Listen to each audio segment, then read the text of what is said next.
Welcome to Top Rope Reaction, guys. I'm Chris, and hey, listen, if you guys are anything like me, you are curious to know who wrestlers think belong on that Mount Rushmore of wrestling. So I did a little homework, found out.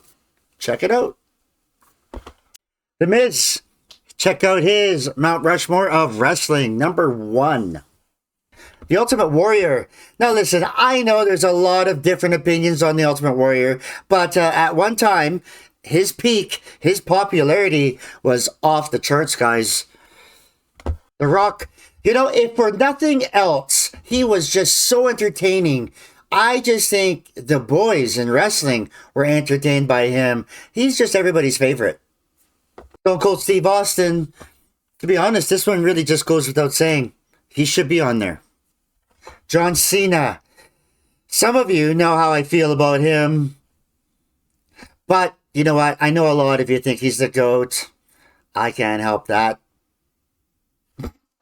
Mrs. Mount Rushmore, guys, do you disagree with any of his choices? Let me know. Damian Priest. I am curious to know who he thinks belongs on that Mount Rushmore. Let's find out. First up, The Undertaker. There is no other character in all of wrestling quite like The Undertaker. And like I said before, his longevity at the top. Here, it was a tie for him. He went with both Triple H and HBK. You know what? He couldn't decide between the two of them. He thought they both had equal importance and equal greatness. The Rock, the most electrifying man in all of entertainment. For sure, he belongs up there. Scott Hall, to some of you, maybe Razor Ramon. Hey, this is kind of a no-brainer. Damian Priest really looked up to him. Scott was kind of a mentor to him. So, yeah. Obvious choice for him. There you have it, guys. Damian Priest is Mount Rushmore. What are your thoughts? Mark Henry was asked, hey, who do you think belongs on wrestling's Mount Rushmore? These are his answers. First up, the Hulkster, Hulk Hogan. Listen, guys, let me tell you something. If you don't think Hulk Hogan belongs on Mount Rushmore of wrestling, I don't know what you're thinking. Eighth wonder of the world, Andre the Giant. When I was young, I met him. That's a story for another time. Hey, listen, I don't think you could have a Mount Rushmore without Andre.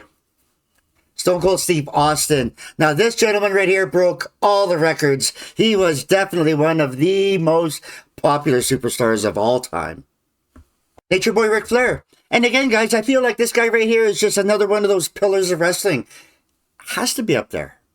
And that is Mark Henry's Mount Rushmore, guys. Listen, huge, big names. And you know what? These guys, not just wrestling, but they are once-in-a-lifetime people. Bret Hart's Mount Rushmore. But not any Mount Rushmore, guys. This is his choices for technical wrestlers. Let's see who he chose. First up, Dynamite Kid. Wow, what a great selection, guys. If you don't know this guy, Dynamite Kid, go Google him. Go YouTube him. You need to go check out some of his old stuff. Mr. Perfect, Curt Hennig. This guy was so good in the ring. And if you ask me, probably the best seller of all time. All time. And we have HBK, Shawn Michaels. Of all the other wrestlers, this guy had both high-flying and ground skills. He really did kind of have it all, right? Brother Owen Hart. Hey, personal favorite of mine. And if you ask me, he was right up there with Bret. Well, that's Bret Hart's Mount Rushmore right there, guys. You know what? I find he sticks to the people he's worked with. And the guys that he respects, which is fine. They are great answers, don't get me wrong. What do you guys think? Well, there you have it, guys. Thank you so much for joining me. Hey, before you go, please, guys, subscribe. And be sure to like and comment. You know what? Stay tuned, guys. I have a lot of content to come out. Yeah, I got a lot of stuff in the works. Just stay tuned. It's coming. Until then, guys, hey, ciao for now.